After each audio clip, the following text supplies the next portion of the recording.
kabarnya Pak? Alhamdulillahirabbil alamin, baik. Alhamdulillah. Pak Bahtiar, hari ini 17 Mei diperingati sebagai Hari Buku sekaligus Hari Perpustakaan juga. Bagaimana memaknai Hari Buku Nasional kita? Ya, jadi hari ini 17 Mei 2021 adalah Hari Buku Nasional sekaligus dengan Hari Perpustakaan Nasional Republik Indonesia yang ke-41 tahun. Artinya adalah bahwa tidak ada sebuah peradaban yang apik dan baik kalau tidak didahului dengan sebuah tradisi kebiasaan membaca dan menulis. Sebab di pikiran kami peradaban yang apik itu adalah peradaban yang ditulis. Tidak ada budaya tulis yang baik kalau tidak diprolog didahului dengan sebuah tradisi kebiasaan membaca. Kebiasaan membaca dan menulis ini adalah satu rangkaian pendidikan yang sangat penting sekali kita menjadi sebuah kegiatan kebudayaan, dan menurut kami, menurut saya adalah starting point-nya harus kita mengembalikan kedaulatan gerakan membaca dan menulis harus kembali kepada keluarga masing-masing. Oleh karena itu momen ini sangat tepat sekali bahwa tidak ada gerakan membaca yang baik, tidak ada gerakan yang menulis yang simultan memasang kalau tidak kita mulai dari sebuah struktur paling terkecil dalam sebuah negara, itu namanya adalah keluarga. Di keluarga ada ibu, ada bapak, ada anak-anak, ada tetangga.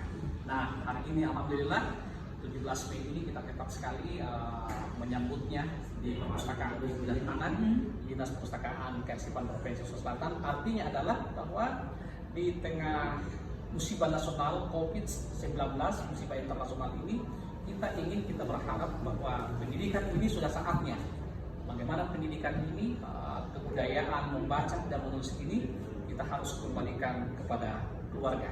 Kedaulatan gerakan membaca dan menulis ada di tengah-tengah keluarga kita, keluarga Indonesia. Itu yang seharusnya dimaknai oleh orang tua. Ya.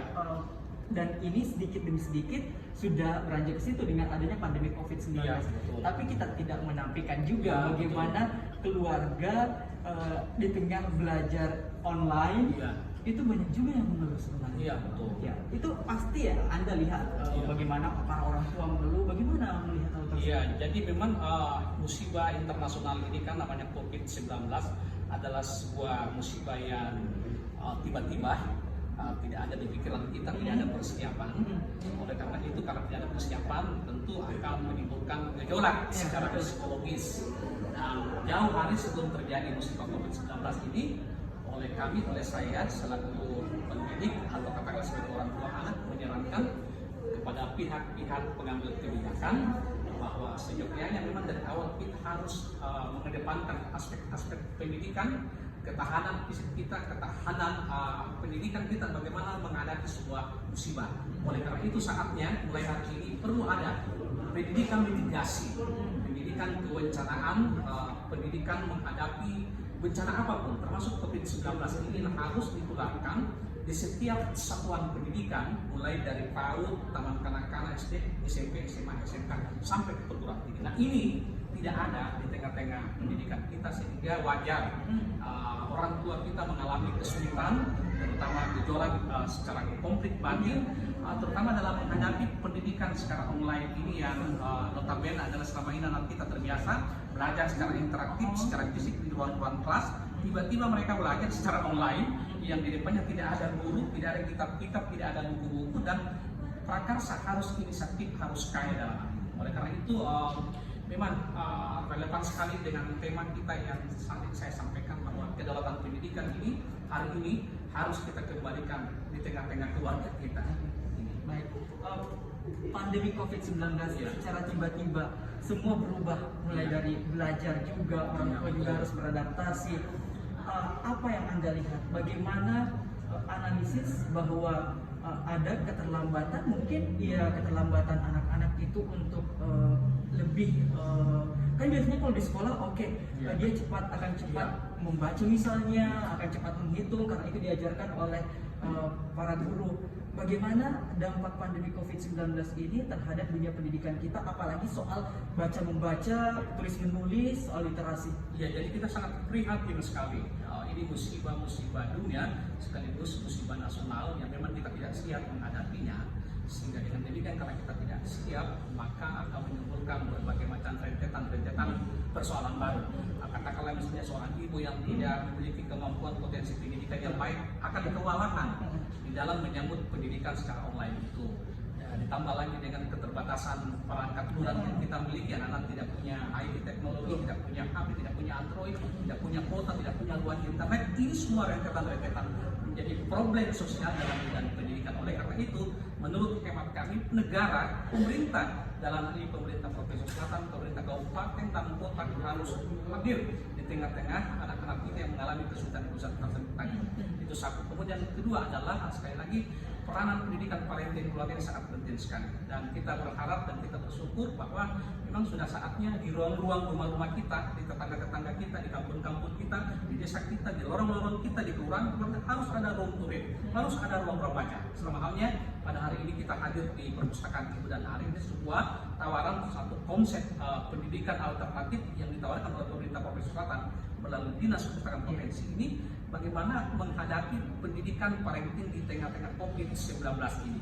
Bahwa ketika anak kita tidak mampu belajar dengan baik, memiliki buku-buku secara fisik, secara interaktif di rumah, ada ruang-ruang alternatif yang ditawarkan pemerintah. Salah satunya misalnya datang ke tempat ini membaca, kemudian berinteraksi, kemudian melakukan role play, permainan peranan, dan semua. Jadi memang dibutuhkan keterampilan menghadapi musibah internasional ini bernama COVID-19.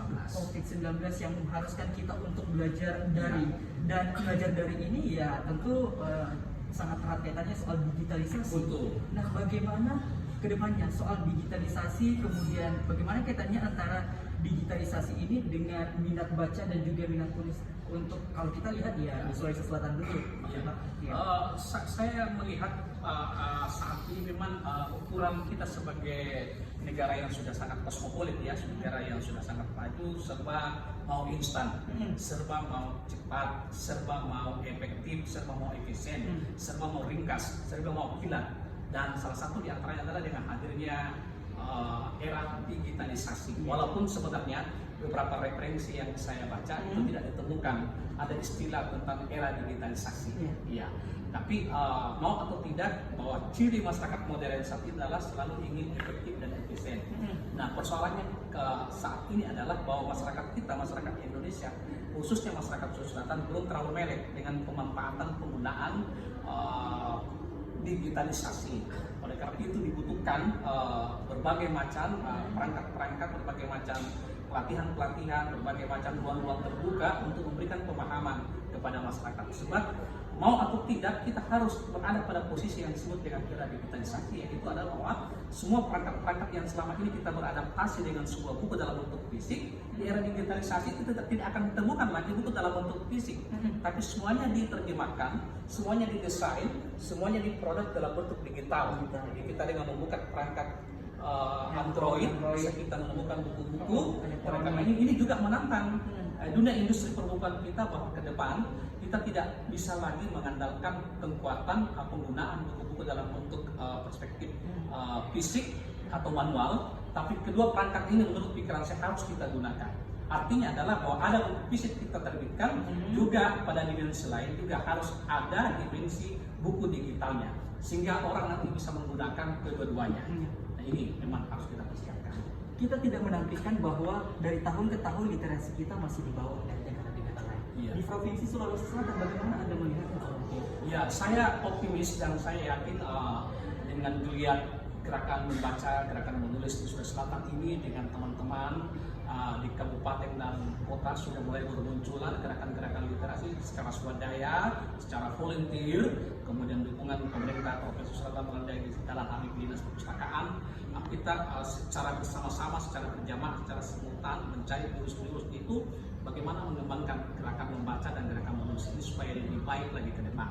Sebab tidak bisa dinafikan, ini juga aspek argumentasi historisnya kita ini 360 tahun dijajah oleh Belanda. Tentu kita pada waktu proses itu dijauhkan dari kitab-kitab, dijauhkan dari buku-buku.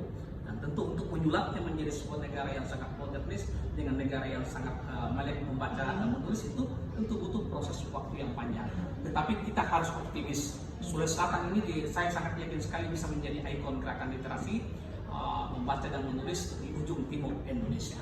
dan itu tentunya harus juga didukung salah satunya ya, karena ini kan semua aspek harus mendukung untuk bisa mencapai ke arah situ Pak Bahtiar. Itu tentu dari pemerintah juga. Bagaimana Anda melihat pemerintah? Iya, jadi memang selalu saya mengkampanyekan kita butuh sekarang gubernur, kita butuh sekarang kepala dinas, kita butuh sekarang bupati, wali kota, kita butuh camat, kita butuh kepala OPD, kita butuh RT, RW, tokoh-tokoh masyarakat LPM yang pro dengan gerakan literasi. Nah, ketika bupati sudah pro dengan gerakan literasi, tentu harapan kita adalah bagaimana memberikan kebijakan-kebijakan yang pro terhadap pengembangan dunia membaca dan dunia tulis-menulis. Nah, saya optimis dan saya yakin insya Allah Sulawesi Selatan ini sudah mulai kelihatan, dan itu dimulai dari provinsi, pemerintah Provinsi Selatan, dan akan hijrah nanti ke kabupaten dan kota. Salah satu di antaranya adalah misalnya sebagai contoh seperti di Kabupaten Maros adalah kabupaten pertama yang mencalonkan diri sebagai kabupaten literasi. Tentu ukurannya adalah pertama di membuat bupati bersama DPRD Kabupaten Maros membuat kebijakan dalam bentuk regulasi dengan menghadirkan peraturan daerah tentang literasi. Ya, ini tentu kita berharap kabupaten-kabupaten lain juga ikut menginspirasi atau terinspirasi supaya juga bisa menggelinding menjadi sebuah gerakan kebudayaan, gerakan simultan. Iya. Anda yang turun langsung ke lapangan pasti tahu bagaimana di lapangan soal lihat literasi dan juga membaca, menulis. Apa yang menjadi kendala terbesar sebenarnya Pak Adnan untuk meningkatkan literasi kita, baik itu membaca dan menulis di Provinsi Sulawesi Selatan khususnya? Iya, jadi sekali lagi saya mengatakan bahwa ini kan kegiatan membaca, kegiatan menulis bukan menjadi sebuah kegiatan yang umum.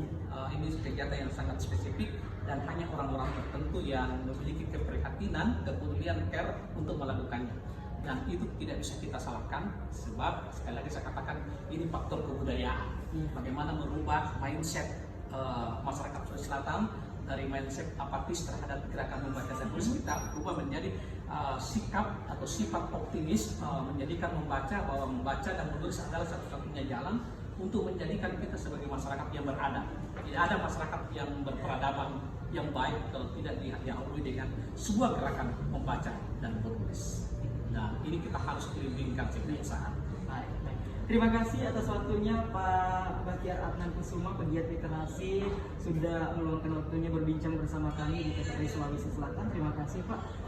Semoga aksi-aksi Anda yang dilakukan di lapangan bisa berjalan lancar dan juga diikuti dan didukung oleh seluruh stakeholder.